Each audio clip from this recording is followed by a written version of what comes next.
ఆ? అబ్బా, ఇప్పుడు అవదు. నాన్నగారు నాన్నగారు బాగున్నారా? బాగున్నానమ్మా.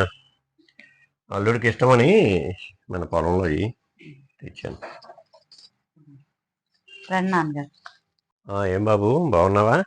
బాగున్నాను. నాన్నగారు నీళ్ళు తాగండి. ప్రయాణం బాగా జరిగిందా నాన్నగారు?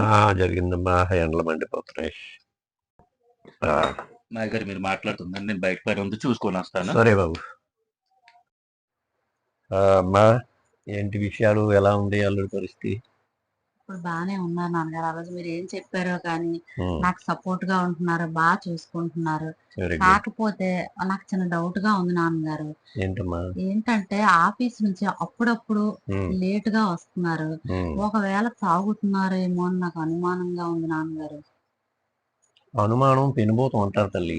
ఈ అనుమానాలతో జీవితాన్ని పాడు చేసుకోకూడదు. ముందు నువ్వే జాగ్రత్తగా నీ భర్తను అబ్జర్వ్ చేసి, అలాంటిది ఏమంటే నువ్వే మంచి మాటలతో కౌన్సిలింగ్ చేసి దారిలో పెట్టుకోవాలి. కానీ ఈ మాట నా దగ్గర అంటే అన్నావు, మీ తోడుకోడల దగ్గర, ఏ ఆడపడిచి దగ్గర, అత్త దగ్గర అన్నావంటే అదే పెద్ద సమస్యలకు దారి తీస్తుంది.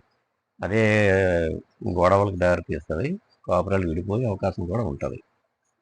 అలాంటివి ఏం మనసులో పెట్టుకోకమ్మా. అల్లుడు అలాంటి కాదు, అన్ని సర్దుకుంటాయి. నాన్నగారు భోజనం చేసేద్దరు రండి నాన్నగారు.